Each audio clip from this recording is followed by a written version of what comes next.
का, जड़ कर्म चेतन बंधकारु कर्म के अवसान का, कह कर स्वरूप यथार्थ जग का, जो किया उपकार है उसके लिए जिन वाणी माँ को वंदना शत बार है, वंदना शत बार है, वंदना शत बार है।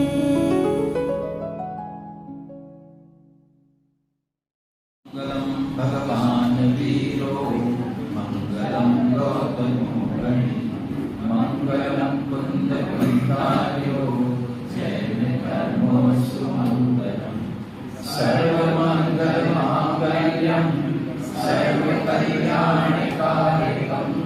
प्रधानम सर्वधर्माणां जयं जयतु शास्त्रम्। परमानंद की प्राप्ति के लिए आचार्य अलंक देव द्वारा परमानंद को प्राप्त परमात्माओं की स्तुति करते हुए, जैसा परमानंद के लक्ष्य से परमानंद प्रकट होने वाला है, ऐसे परमानंद स्वरूप आत्मा का भी वर्णन करते हैं, निरूपण करते हैं। और परमानंद स्वरूप आत्मा का वर्णन निरूपण भी एक तरह से स्तुति और स्तोत्र है। स्तुति पर्याय में प्रकट परमात्मा की जाती है या निज देह व्यवस्थितम परमात्मा की जाती है। स्तुति किसकी की जाती है? पर्याय में जो प्रकट परमात्मा है उनकी स्तुति की जाती है, या ये स्वभाव से आत्मा परमात्मा है उसकी स्तुति की जाती है? वास्तव में दोनों की स्तुति की जाती है, स्तुति होती है। और वो जो प्रकट पर्याय में परमात्मा है ना, उनकी स्तुति व्यवहार से कही जाती है और इसकी स्तुति निश्चय कही जाती है। माने इसका स्वरूप जानकर पहचानकर इसमें लीन होना, ये इसकी स्तुति है और निश्चय स्तुति है। तो ऐसी निश्चय स्तुति, ऐसा निश्चय स्तोत्र प्रकट हो, इसके लिए उस परमानंद स्वरूप आत्मा की भी चर्चा इसमें प्रारंभ के छंदों में की। और अब जिन्होंने उस परमात्मा आत्म स्वरूप के लक्ष्य से परमात्मा दशा प्रकट कर दी और उसका उपाय एक ही दिया, एक ही उपाय दिया। क्या उपाय दिया? ध्यान। ध्यान ही न पश्यन्ति, ध्यान रहित है वो उसे देखते नहीं है। और देखते नहीं है का अर्थ है जानते नहीं है, पहचानते नहीं है। जानते पहचानते नहीं तो लीन नहीं होते हैं। और जो ध्यान है और ध्यान में श्रेष्ठ हो जाते हैं, पूर्णता प्राप्त कर लेते हैं, वो परमात्मा दशा प्रकट कर लेते हैं, पर्याय में परमात्मा बन जाते हैं। यानी परमात्मा बनने का एक ही मार्ग है ध्यान। ये हमने तो सुना है सम्यक दर्शन ज्ञान चारित्राणि मोक्ष मार्ग।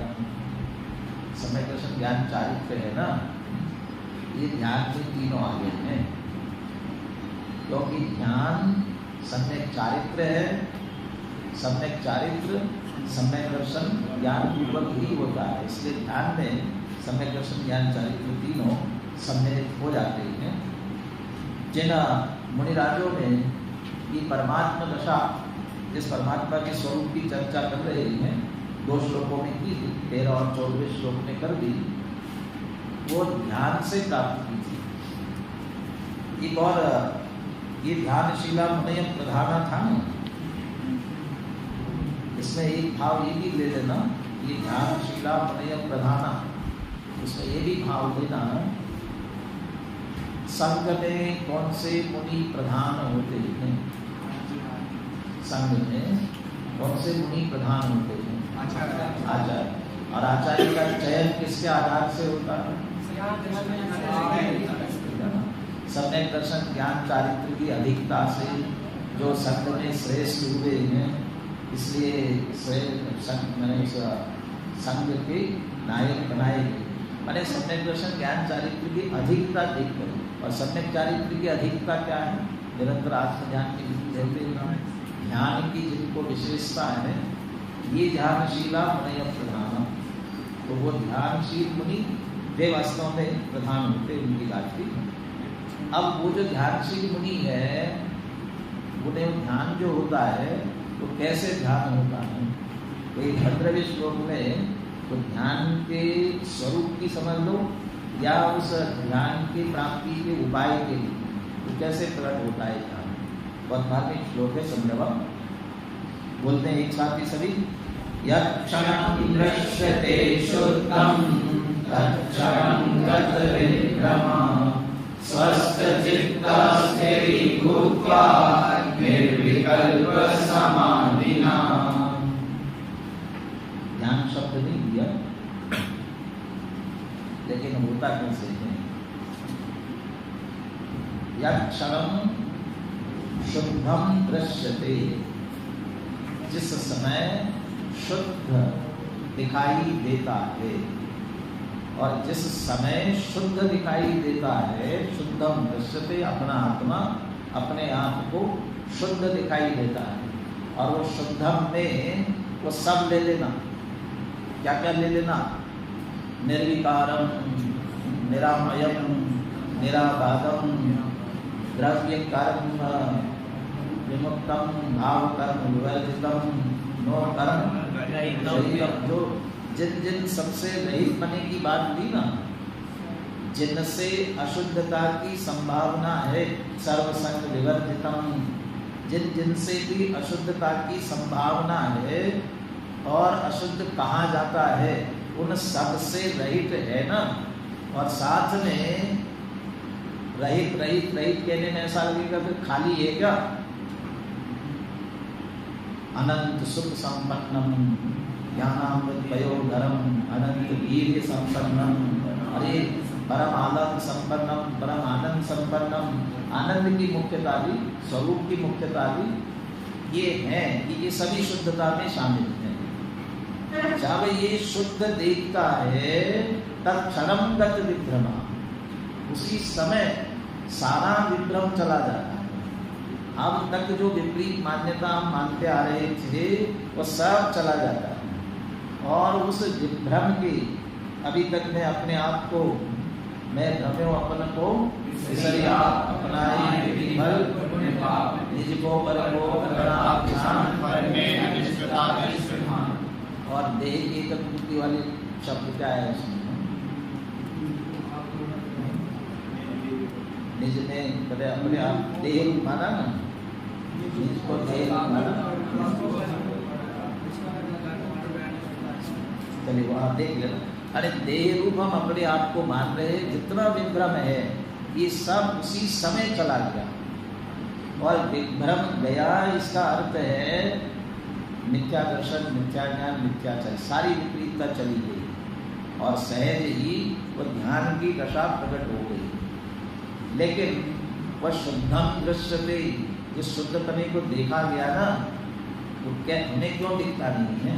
बार बार कह रहे निज देह व्यवस्थितम, यही है यही है, दिखता क्यों नहीं है? तीन शब्द दिए, स्वस्थ चित्तः स्थिरीभूतः निर्विकल्प समाधि।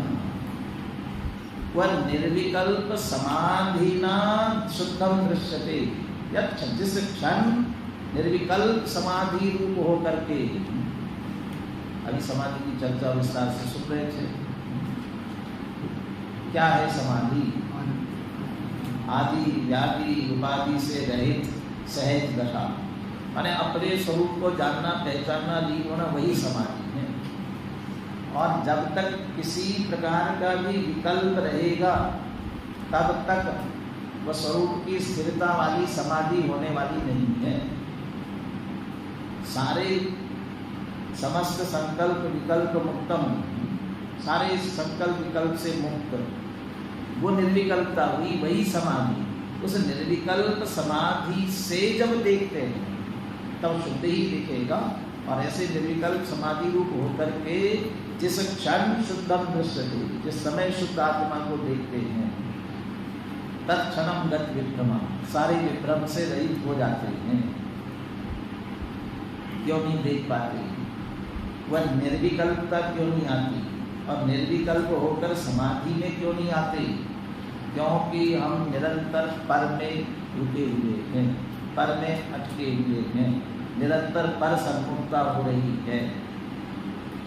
उत्तम संयम धर्म, धर्म के 10 लक्षण में किताब वो उसने एक उदाहरण दिया ना, ये ऐसा सेट बना हुआ है जिसके टेबल पर 5-5 फोन लगे हैं, 5-5 फोन लगे हैं और एक छठवा हॉटलाइन है, 6 है ना। अब उसके माध्यम से निरंतर बाहर की सूचना बाहर जुड़ा हुआ है, तो कोई विशिष्ट व्यक्ति भी सामने बैठा हुआ हो, उससे बात करने की फुर्सत नहीं। ऐसा ही यहाँ भी क्या हो रहा है, 5 इंद्रिय और मन के माध्यम से निरंतर पर सन्मुखता हो रही है। पर द्रव्य ही हमारे विषय बन रहे हैं, मन से उन्हीं पर की ओर ही हमारा ध्यान जा रहा है। उनसे हट करके स्वस्थ चित्त अपना स्व में स्थित हो जाए, स्व में स्थित हो जाए। और स्व की तरफ आने के बाद फिर अनेक प्रकार के अंदर विकल्प चलने लगते हैं, तो उनके लिए स्थिर हो जाए। समय सार में 2 जगह इसी तरह के 2 शब्दों का प्रयोग किया। 73वीं गाथा में आश्रव निवृत्ति का उपाय पूछा ना, ये विधिना अयम आश्रव क्यों निवर्तते, आत्मा आश्रव से कैसे निवृत्त होगा। आश्रव वाले भी मोह राग द्वेष विकल्प, तो उनसे रहित कैसे होगा।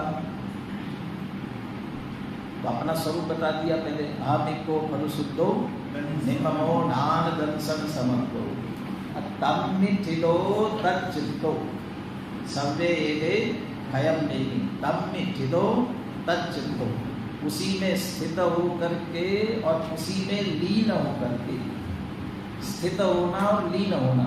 और मैं इन सबको क्षय को ले जाता हूँ, आश्रव भाव क्षय को ले जाता हूँ, क्षय हो जाता है, आश्रव भाव फिर उत्पन्न ही नहीं होते हैं। तब में स्थित हो, स्थित होना, और तब तच्चित्तो, उसी में लीन होना। स्थित होना और लीन होने के लिए दोनों के लिए कहा, कैसे स्थित होता हूँ। पर द्रव्य प्रवृत्तिया निवृत्ते, माने पर द्रव्य की प्रवृत्ति की निवृत्ति के द्वारा स्व में स्थित होता हुआ, तब में स्थित हो, उसमें स्थित होता हुआ स्वरूप में। माने पर द्रव्य की प्रवृत्ति चल रही है निरंतर, पर की ओर हमारा उपयोग जा रहा है, इसलिए स्व में स्थित नहीं हो पा रहे। पर द्रव्य की प्रवृत्ति की निवृत्ति के द्वारा, और फिर उसी में लीन होना, तच्चित्ता, उसके लिए क्या कहा।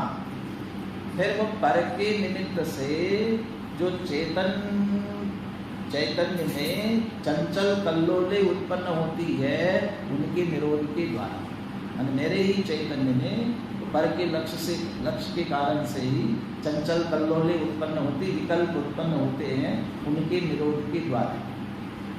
उसी को चेतता हुआ, माने उसी का निरंतर ध्यान करता हुआ, माने प्रथम समय में आया और फिर उसी में लगा रहा। और वहाँ विस्तार से बात करते हुए कहा कि तब में ठिदो, स्वस्थ चित्ता है ना, ये संवर है, और स्थिरी भूतवा, उसी में स्थित हुआ, ये निर्जरा। तो संवर निर्जरा पूर्वक निर्विकल्प समाधि। और आगे 144वीं गाथा में और बहुत मार्मिक बात कही, इसी का उपाय बताते हुए वहाँ पक्षाति क्रांत होने की विधि कही। पक्षाति क्रांत कैसे होता है, विकल्पों से रही। लेकिन उन्होंने वहाँ से प्रारंभ किया। सबसे पहले क्या करना, प्रथम तो शुद्ध ज्ञान के अभ्यास से ज्ञान स्वभावी आत्मा का निर्णय करके, फिर उसकी प्रकट प्रसिद्धि के लिए, आत्मा की प्रकट प्रसिद्धि के लिए क्या करना। वहां भी लिखा, पर की प्रसिद्धि की कारणभूत इंद्रियों और मन को मर्यादा में लेकर मति ज्ञान तत्व को आत्मसन्मुख किया। पर की प्रसिद्धि की कारणभूत 5 इंद्रियों और मन को मर्यादा में लेकर मति ज्ञान तत्व को आत्म सम्मुख किया, स्वस्थ चित्ता स्व में स्थित किया। पर की प्रसिद्धि कर रहे थे ना 5 इंद्रिय और मन, मति ज्ञान इस कारण से पर में जा रहा, तो वहाँ से हटा करके मति ज्ञान तत्व को मर्यादा में लेकर आत्मा की ओर सम्मुख किया। और फिर जब उसके अंदर आए तो आत्मा का विचार, पर का विचार तो रुक गया, आत्मा का विचार चलने लगा। तो आत्मा का विचार चलने लगा तो श्रुत ज्ञान, उसमें जो नए के विकल्प चलने लगा, आत्मा इसमें से ऐसा, आत्मा ऐसा है, मैं ऐसा हूँ, ये जो आत्मा के विकल्प चल रहे थे वो ना विकल्प, नयों संबंधी विकल्पों को भी शमन करते हुए श्रुत ज्ञान तत्व को आत्मसम्मुख किया। तो वो जो चंचलता थी वह भी स्थिर हो गई। तो स्वस्थ चित्ता स्थिरी भूत्वा, और जब ये स्थिति आती है उसी का नाम है निर्विकल्प समाधि। क्योंकि नयों का विकल्प भी नहीं रहा, बाकी के विकल्पों की बात दूर, नयों का विकल्प भी नहीं रहा, तो निर्विकल्प समाधि नाम। और ऐसी स्थिति में यत् क्षणम शुद्धम, अब ऐसी स्थिति हुई तो आत्मा शुद्ध ही दिखेगा और कुछ दिखने वाला नहीं है। जल में अपना प्रतिबिंब दिखता है, पहले भी कहा था ना मैंने, जल में अपना प्रतिबिंब दिखता है, लेकिन कब दिखता है? जल स्वच्छ हो और स्थिर हो। तो स्वच्छता में पर जो कूड़ा करकट पानी के अलावा और जो गंदगी उससे रहित होना पड़ेगा, तब वह स्वच्छ। और चंचल कल्लोले उसमें हो रही होगी तो नहीं दिखे तो स्थिरता। तो स्वस्थ चित्ता स्थिरी भूत्वा, ऐसे यहाँ पर भी पर सन्मुक्ता हटकर स्वसन्मुक्ता हो और स्वसंबंधी चंचलता विकल्प की शमन हो, स्थिरी भूत्वा, ऐसे निर्विकल्प समाधि ना वो शुद्ध ही दिखेगा, सहज ही। यत् क्षणम दृश्यते शुद्धम, और तत्क्षणम गत विभ्रम, उसी समय गत विभ्रम होता है। और वे ध्यान शीला मुनय प्रधान संप्राप्त शीघ्रम परमात्म तत्व, वे परमात्म तत्व को प्राप्त करते हैं। वो परमात्मा का स्वरूप 13वें और 14वें श्लोक में कहा था। चलिए श्लोक को अपन पहले दोहरा लेते हैं, फिर आगे के श्लोकों से बस अपने को 19 तक ही चर्चा करनी है।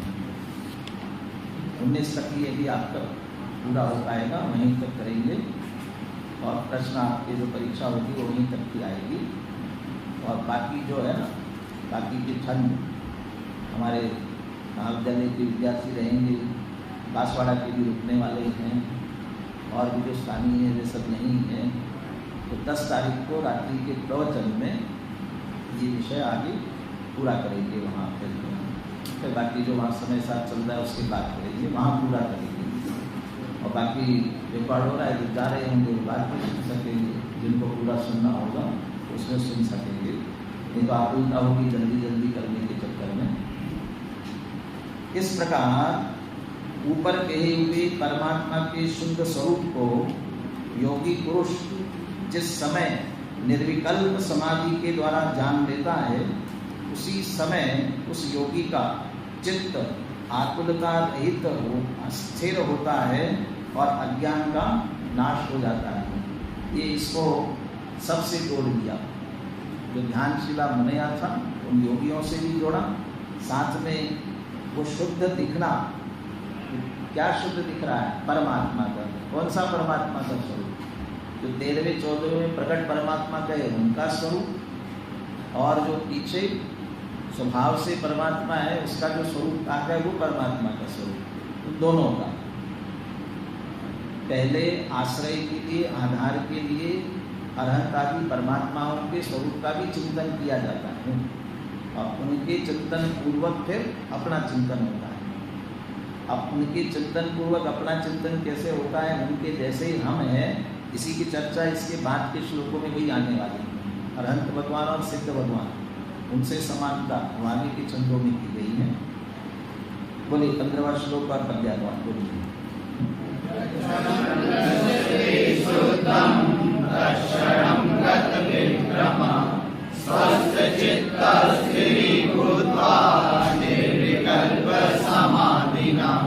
निर्विकल्प अनुभूति से जिस क्षण देखे स्वस्थ चित्त हो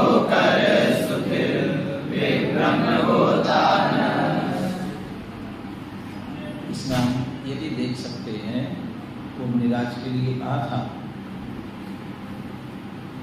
क्या क्षण में या मोक्षम विदन्ति क्षणमेकमेव, क्या शब्द है,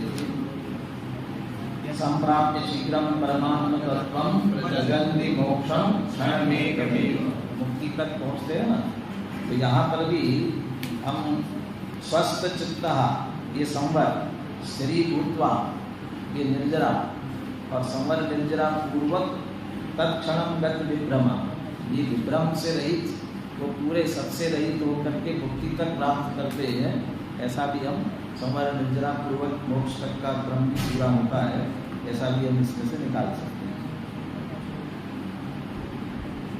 हमारा आत्मा स्वभाव से परमात्मा है, वह परमात्मा जो प्रकट पर्याय में परमात्मा हुए हैं उनके जैसा ही है।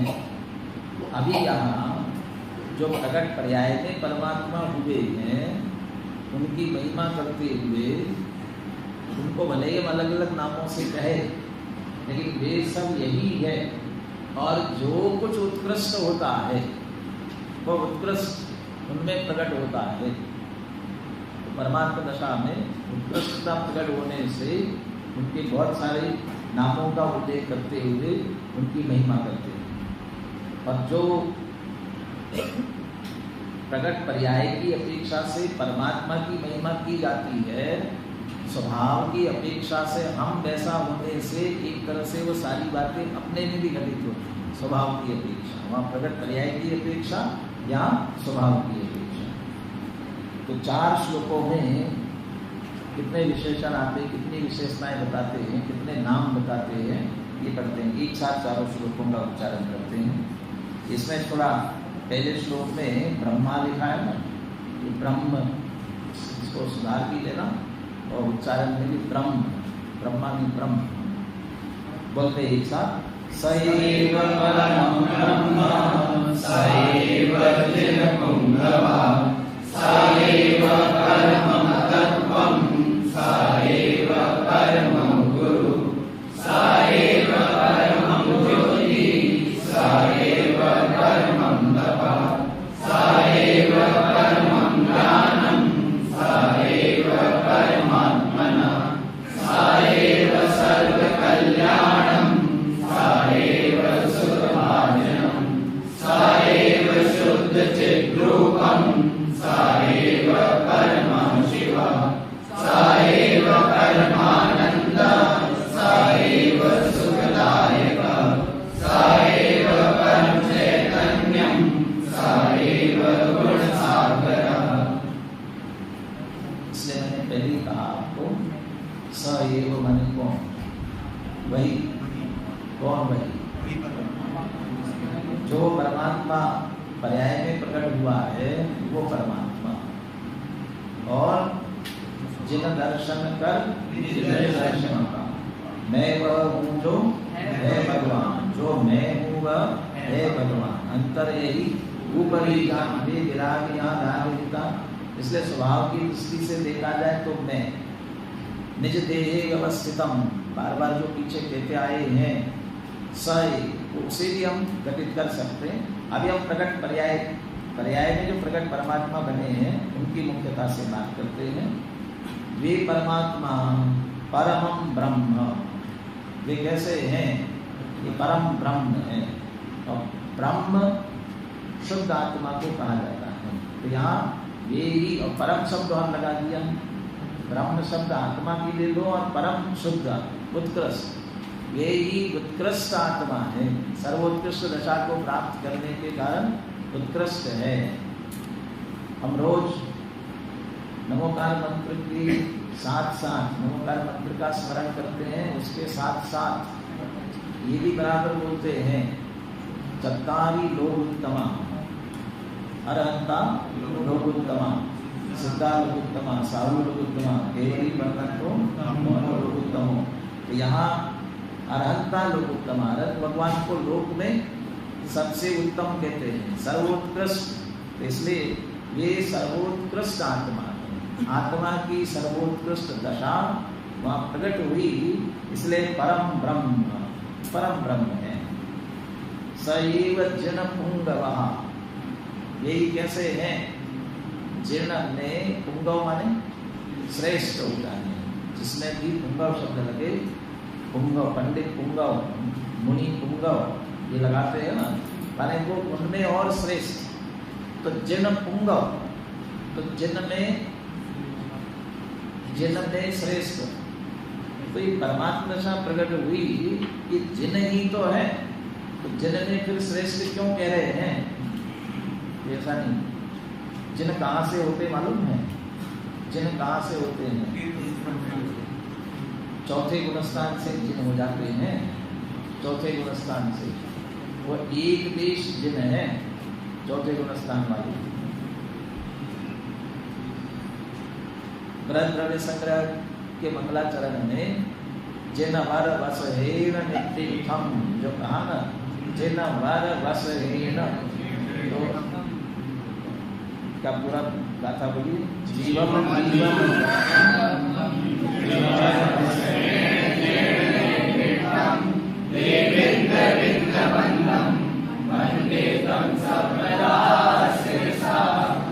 जिन वर वृषभ, तीन शब्द दिए वहां, जिन वर और जिन वर वृषभ। तो उसमें जिन चौथे गुणस्थान से लेकर छठे सातवें गुणस्थान वृत्ति श्रेणी करने वाले सब मुनिराज जो है वो जिन शब्द में शामिल है। और अरहंत अवस्था को जो प्राप्त हुए वे जिन वर है, जिन वर।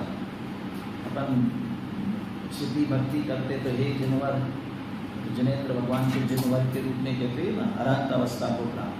फिर वहां जिनवर वृषभ क्यों कह रहे हैं? जिनवर वृषभ, वहां तीर्थंकर भगवान को मुख्यता से ले रहे हैं, इसलिए जिनवर वृषभ शब्द दिया। तो हम यहाँ जिन पुंगव, तीर्थंकर नहीं भी ले तो अभी जिन पुंगव के सारे अरहंत परमात्मा लेना है। तो जिन्होंने मोह राग द्वेष को जीता, ऐसे चौथे गुणस्थान से लेकर श्रेणी चढ़ने वाले मुनिराज तक सब जिन है। और चार घाटी कर्मों का क्षय कर परमात्मा स्वरूप जो प्रकट हो गए वे उनमें श्रेष्ठ है, इसलिए जिन पुंगव। इसलिए हमारे परमात्मा अरहंत भगवान जिन पुंगव है। सैव परमं तत्वम, ये परम तत्व है। तस्य भावा तत्वम, जो उसका स्वभाव और जैसा स्वभाव वैसा प्रकट कर लिया, इसलिए उत्कृष्ट तत्व रूप है। परमं तत्वम, उत्कृष्ट तत्व। जीव तत्व की ओर से भी हम बात करें तो जीव तत्व संसार दशा में राग द्वेष सहित अपरम हो रहा था, मलिन हो रहा था, और अब अनंत चतुष्टय रूप स्वरूप प्रकट कर लिया, इसलिए जीव तत्व भी परम उत्कृष्ट हो गया। परमं तत्वम सैव परमो गुरु, और वे कैसे हैं? परम गुरु है। परम गुरु अरहंत भगवान के लिए, वैसे तीर्थंकरों की मुख्यता से कहा, कहीं आया परम गुरु शब्द? जय जय नाथ परम गुरु, दर्श विशुद्धि भावना आए, और तो परम गुरु का अर्थ ही वो वास्तव में तीर्थंकर भी कहलाते हैं जब अरहंत अवस्था प्रकट होती है। क्योंकि ये अरहंत भगवान उपदेश देने वाले हैं, इसलिए हमारे लिए सर्वोत्कृष्ट गुरु हैं। जो मंगलाचरण, पूरा मंगलाचरण बोला जाता है शास्त्र स्वाध्याय की प्रारंभ में, तस्मै श्री गुरुवे नमः, इतना तो श्लोक में बोलते हैं अपन, और उसके बाद में परम गुरुवे नमः, परम्पराचार्य गुरुवे नमः। वो जो आप परम गुरुवे बोलते हैं ना, वे अरहंत भगवान हैं। तो अरहंत भगवान उपदेशदाता होने के कारण से उनको परम गुरु का। सैव परमं ज्योति, परम ज्योति, सर्वोत्कृष्ट ज्योति स्वरूप, केवल ज्ञान की ज्योति प्रकट हुई है, और केवल ज्ञान से सारे लोकालोक जानने में आ रहा है। ऐसी कौन सी ज्योति जिससे सारा लोक प्रकाशित हो जाए? केवल ज्ञान की ज्योति प्रकट हुई है, इसलिए परमं ज्योति। सैव परमं तपः, उत्कृष्ट तप वही है।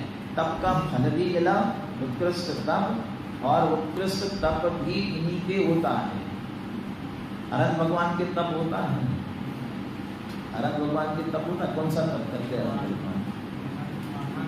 कौन सा? ज्ञान रूपी तप होता है। उन तपों में ध्यान तप, 12 प्रकार के तपों में, अंतरंग तपों में ध्यान तप वही ध्यान तप है। और उन ध्यान तपों में भी ध्यान में उत्कृष्ट तप कौन से? ध्यान कौन से?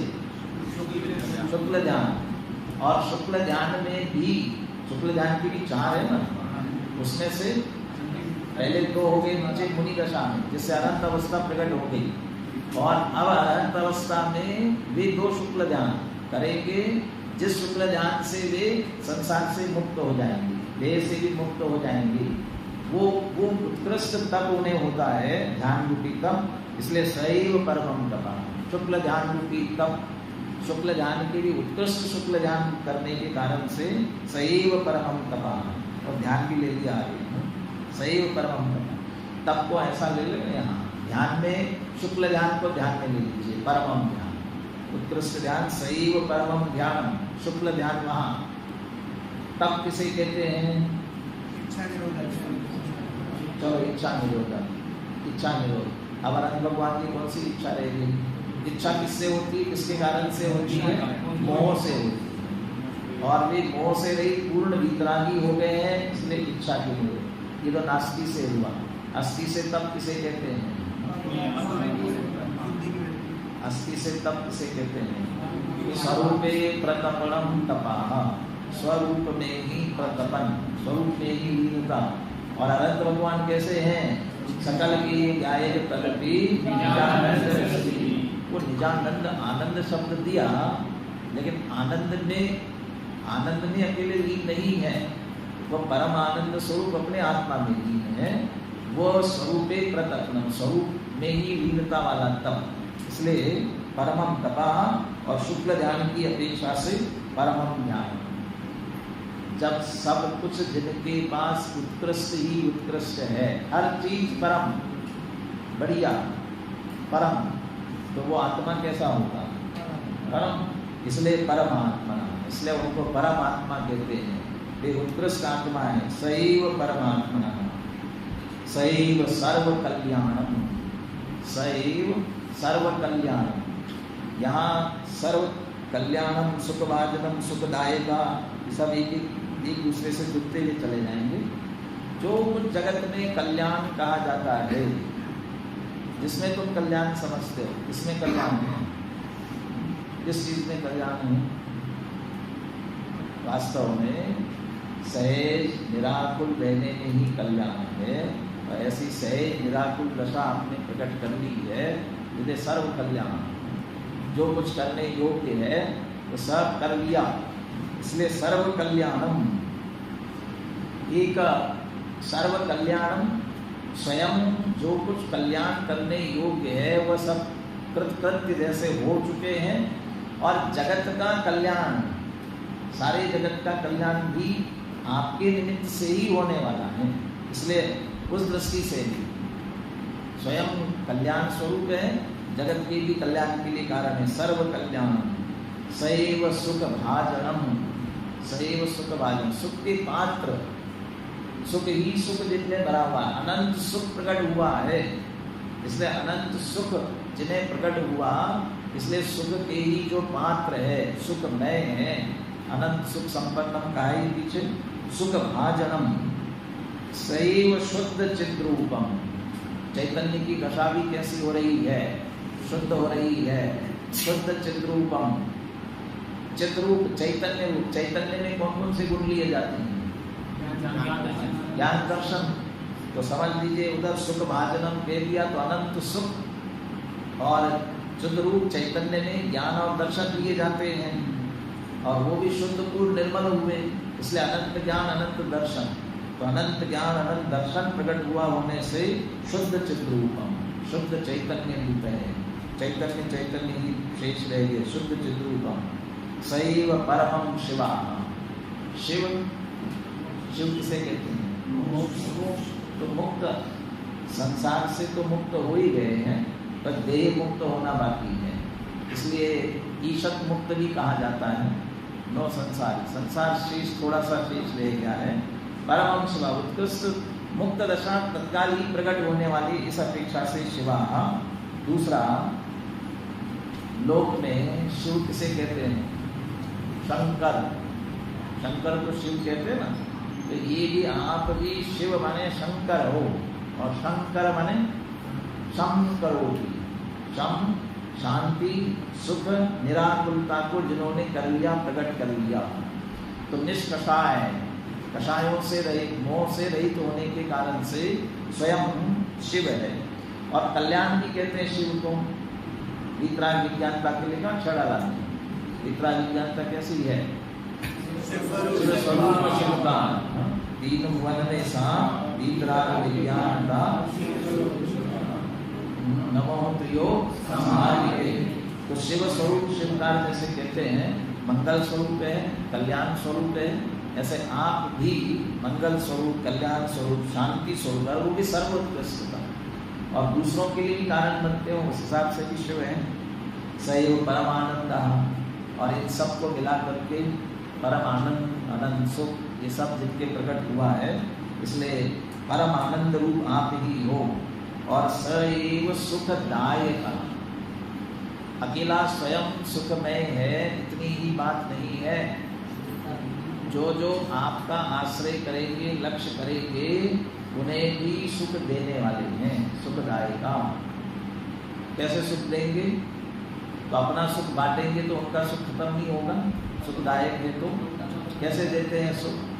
अरे देते नहीं है कुछ भी, आप कुछ देते नहीं हो, लेकिन भक्तगण आपसे ले लेते हैं। बड़े पंडित जी की पंक्तियां है ना, अरे आपसे ले ले, कैसे ले लेते हैं? पहले जगत से हटने के लिए आपके स्वरूप पर आते हैं, तो आपके स्वरूप का विचार करते करते अपने स्वरूप पर आते हैं। जो अनंत भगवान को जानते द्रव्य पर्याय से, जो अपनी आत्मा जानते हैं और उनके मुंह का नाश होता है। ये विधि बताने वाले जो हुए आज तक अरिहंत, उपदेश दिया इसी प्रकार, वो सबको मेरा नमस्कार। उपदेश भी इसी प्रकार दिया का मतलब है हमने यह पद कैसे प्राप्त किया है, अनंत चतुष्ट अनंत सुख हमने कैसे प्रकट किया, ये सुख हमने कैसे प्रकट किया है। या वो कंपनियों की जैसे मोनोपोली होती है ना, जैसे हमारे अनंत भगवान की मोनोपोली नहीं है, और भगवान जो होते हैं उनकी भी मोनोपोली जैसे होती है। क्यों मोनोपोली होती? क्योंकि वो तो ये कहते हैं हम तो एक भगवान है और बाकी सब भक्त है, तो वो सबको भक्ति ही बनाए रखना चाहते हैं। या हमारे भगवान ऐसे नहीं है, हमारे भगवान तो स्वयं तो भगवान बनी बने, सारे जगत को स्वभाव से भगवान देखते हैं, जानते हैं, कहते हैं और भगवान बनने का उपाय बताते हैं। इसलिए वो उपाय सभी जगत के जीव भी बने, इसलिए बताया उपदेश दिया इसी ही प्रकार कैसे बनते हैं। तो सुख का मार्ग बताने वाले होने से वह सुखदायक है। सैव परम चैतन्यम, और जब वो चैतन्य स्वरूप आत्मा इतनी उत्कृष्टता से सहित है तो उत्कृष्ट चैतन्य क्यों नहीं होगा? परम चैतन्य सैव गुण सागरा, कितने गुणों का वर्णन करे। ये समझ लीजिए नाम है, ब्रह्म, जित, पुंगव, गुरु, ज्योति, ये सब दे रहे, नाम दे रहे हैं। कितने नाम दे सकते हैं? 1008 1008 नामों से, सहस्र नाम से स्तुति करते हैं ना, 1008 में। और 1008 नाम जो होते हैं ये नाम निक्षेप से नहीं होते, नाम निक्षेप से नहीं होते हैं, सार्थक नाम होते हैं।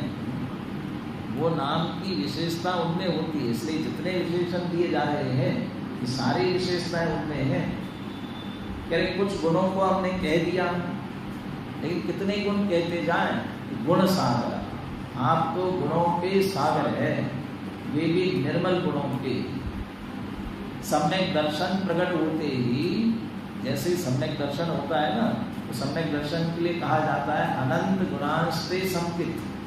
अनंत गुणांशते संकित का मतलब जैसे ही सम्यक दर्शन होता है अनंत गुणों में शुद्धता प्रारंभ हो जाती है, और अनंत दशा होगी तब तो वो अनंत गुण पूर्ण निर्मल प्रकट हुए हैं। थोड़ी बहुत अमूर्तिकत्व आदि, सूक्ष्मत्व आदि, ये जो 4 अघातीकरण शेष रह गए ना, पर उन गुणों में ये भी प्रकट नहीं हुए। अमूर्तिकत्व, सूक्ष्मत्व, अवलुप्तत्व, अवगाहनत्व, ये जो 4 आघाती कर्म के अभाव में प्रतिजीवी गुणों की निर्मलता नहीं हुई, बाकी सारे गुण निर्मल प्रकट हुए हैं, इसलिए गुण सागर, सही गुण सागर। ऐसे प्रकट पर्याय में परमात्मा, अनंत परमात्मा वे हैं, ऐसे हमारा आत्मा का स्वरूप है, तो उस आत्मा की महिमा है, इसलिए इतने विशेषण देकर के। कितने विशेषण हुए? हर श्लोक में 4 हो गए ना, हर चरण में एक विशेषण दे रहे हैं, हर एक में 4 हो गया। 4 श्लोक है, 16 विशेषण दिए। वैसे 1008 हो सकते हैं, तो बाकी के 92 और ढूंढ लेना, 92 भी दे सकते हो ऐसे ही। अभी वो योग और ध्यान की चर्चा हो रही थी, ध्यान को भी कितने नाम दिए गए थे। तो ध्यान की स्थिति में तो जो निर्मलता आती है, तो जो निर्मल है आत्मिक दृष्टि से, वो सब वहाँ प्रकट होती है। तो उत्कृष्ट दशा अनंत अवस्था प्रकट हुई है, इसलिए जो उत्कृष्टता अंदर प्रकट हुई है, उन सबका स्मरण करने का प्रयास किया है।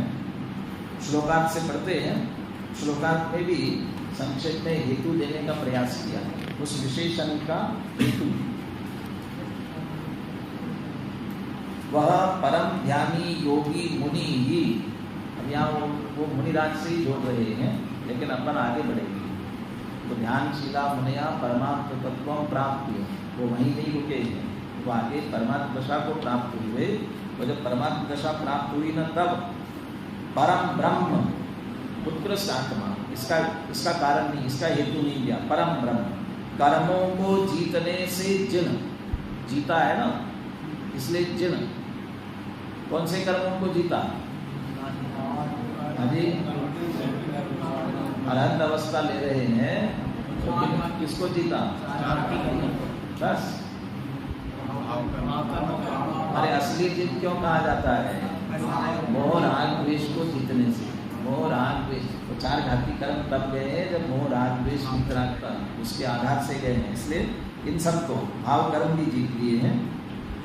इसलिए जिन कहा शुद्ध रूप हो जाने से परमात्म तत्व, निर्मलता आई, पूर्ण निर्मलता आई, इसलिए शुद्ध रूप हो जाने से परमात्म तत्व, जगत मात्र के हित का उपदेशक हो जाने से परम गुरु, सारे जगत को हित का उपदेश, हितोपदेशी, वीतरागी सर्वज्ञ हितोपदेशी, तो हितोपदेशी के कारण परम गुरु, समस्त पदार्थों के प्रकाश करने वाले ज्ञान से युक्त हो जाने से परम ज्योति। कौन सा ज्ञान होता है? केवल ज्ञान, तो केवल ज्ञान, अनंत ज्ञान प्रकट हो जाने से परम ज्योति। ज्ञान ध्याता के अभेद रूप हो जाने से शुक्ल ध्यान रूप परम ज्ञान, ज्ञान ध्याता अभेद रूप हो जाने से। नीचे की दशा में विकल्प पूर्वक, क्योंकि वापस विकल्प में आते हैं, मुनि दशा में भी हो विकल्प में आते हैं, और फिर ध्याता आत्मा के साथ निर्विकल्प होकर के फिर तन्मय हो जाते हैं। अब अनंत दशा में विकल्प आएगा ही नहीं, उपयोग बाहर जाएगा ही नहीं, तो उनका ध्यान तो ध्याता के साथ हमेशा अभेद रूपी हो गया, इसलिए परम ध्यान कह रहे हैं। ध्यान ध्याता के अभेद रूप हो जाने से शुक्ल ध्यान रूप परम ध्यान, वह परम, अच्छा इसी को परम तप भी इसी के साथ जोड़ा, वह परम तप रूप परमात्मा के यथार्थ स्वरूप में हो जाता है। वही परम ज्ञानी मुनि ही सर्व प्रकार के कल्याणों से युक्त परम सुख का पात्र। ये परम ज्ञानी मुनि कह रहे हैं ना, मुनि मुनि में भी अरहंत कह सकते कि नहीं? मुनि में अरहंत कह सकते कि नहीं? अरहंत ले सकते कि नहीं? कैसे ले सकते हैं? क्योंकि मुनिराज के जो भेद होते हैं उनमें सबसे अंतिम जो स्नातक कहलाते हैं, कुलाल, लोकोश, कुशी, निर्वृत, स्नातका, तो स्नातक नाम के मुनि कौन है? अनंत भगवान ही है। तो अनंत भगवान की मुख्यता से लगाना, वे कैसे सर्व कल्याणों से युक्त है, परम सुख का पात्र है, शुद्ध चिद्रू परम शिव कहलाता है, और वही परम आनंद में सर्व सुखदायक परम चैतन्य आदि अनंत गुणों का समुद्र हो जाता है। वो गुण सागर इसी के साथ जोड़ दिया, इतने सारे गुण हो गए ना, इसलिए वो कैसे हैं? गुण सागर, अनंत गुणों का समुद्र हो जाते हैं। अब बोलिए श्लोक का पद्यानुवाद बोलिए। एव परमं ब्रह्म स एव जिनपुङ्गवः स एव परमं तत्त्वं स एव परमो गुरुः स एव परमं ज्योतिः स एव परमं तपः स एव परमं ज्ञानं स एव परमात्मनः स एव सर्वकल्याणं स एव सुखभाजनं स एव शुद्धचिद्रूपं स एव परमं शिवः स एव परमानन्दः स एव सुखदायकः स एव परमचैतन्यं स एव गुणसागरः परं ब्रह्म वही रहो जिनपुङ्गवः परम तत्व भी है वही वही परम गुरुवार वही सर्व कल्याणमय वही तप उत्कर्ष परम ज्ञान भी है वही वही है परमात्मा वही सर्व कल्याणमय वही परम सुखपार वही शुद्ध चिद्रूपमय वही परम शिवः वही परम आनंदमय वह सुखदायक सार वही परम चैतन्यमय वही गुण भंडार। 17वें श्लोक में 17वें पद्यानुवाद में 17वें में पहला चरण वो गलत हो गया, वो 18वें का पहला आ गया। तो 17वें में क्या शब्द है? सैव परमं ज्योति। तो उसे परम ज्योति में अभी वो मूल में क्या है देखना पड़ेगा उसमें। वही परम ज्योति में ऐसा कर सकते हैं उसे, वही परम ज्योति में वही तप उत्कृष्ट परम ज्योति में। तो ये अपने परमात्मा की महिमा करते हुए, लेकिन पूर्ण परमात्मा की महिमा मुख्य नहीं है। वो बाहर अकेला परमात्मा को देखना उतना मुख्य विषय नहीं है, लेकिन ऐसे ही परमात्मा स्वरूप यहाँ अपने अंदर भी है, ये देवालय में भी है। उस परमात्मा की तरह ही नहीं, वे परमात्मा जब मुक्त होकर के सिद्ध बनेंगे तो सिद्ध जैसा भी मैं हूँ। तो अरहंत से भी अपनी तुलना करेंगे, सिद्ध से भी अपनी तुलना करेंगे, और ऐसा शक्ति रूप से मैं स्वयं हूँ।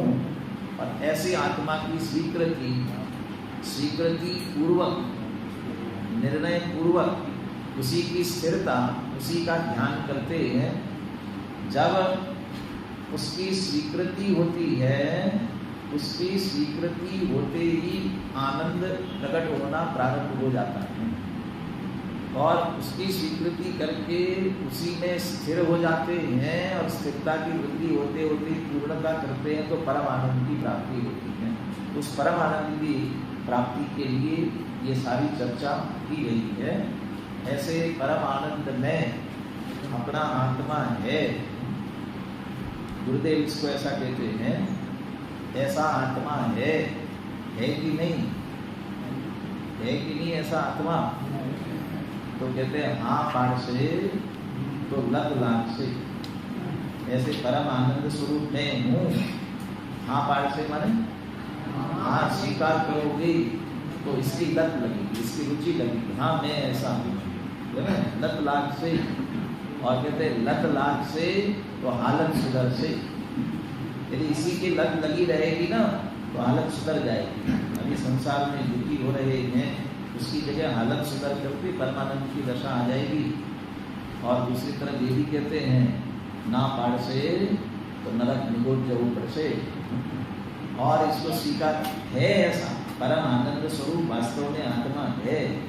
और इसको यदि स्वीकार नहीं, मैं तो रागी हूँ, द्वेषी हूँ, संसारी हूँ, यदि ना ही कर मैंने इसको स्वीकार नहीं करेंगे तो नरक निगोज वाले 4 गति जैसी की वैसी लगी हुई है। तो ये परमानंद स्तोत्र के माध्यम से अपनी आत्मा की महिमा हमें आवे, आत्मा का चिंतन मनन हो, परम आनंद को हम प्राप्त करें। इसी मंगल भावना के साथ कक्षा की दृष्टि से अपना जहाँ तक विषय हुआ वहाँ तक अपन पूर्ण करते हैं। परीक्षा जो आपकी है बहुत सरल है, कोई कठिन नहीं है।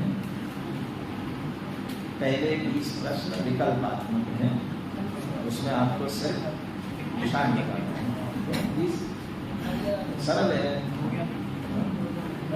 क्या? पास हो गए?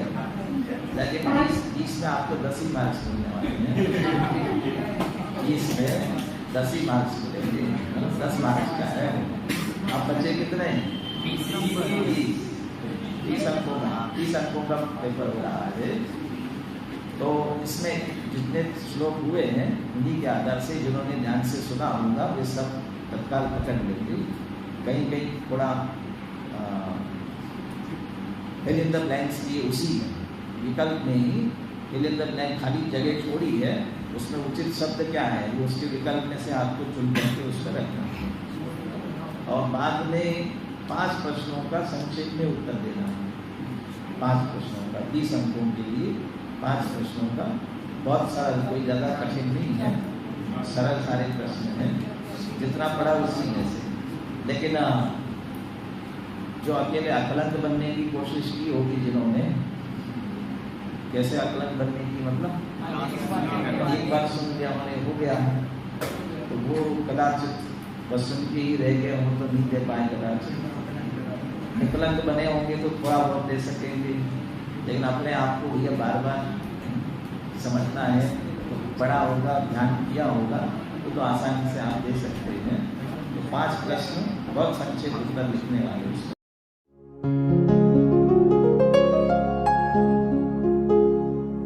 निज निधि निज में बताए यह अनंत उपकार है, उसके लिए जिन वाणी माँ को वंदना शत बार है, वंदना शत बार है, वंदना शत बार है।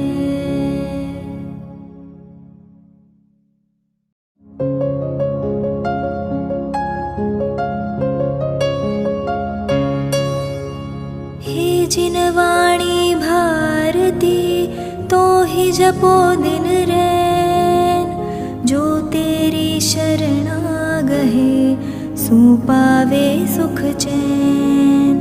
जा वाणी के ज्ञान ते सूझे लोकालोक, सो वाणी मस्तक नवो सदा देत हो ढोक, सदा देत हो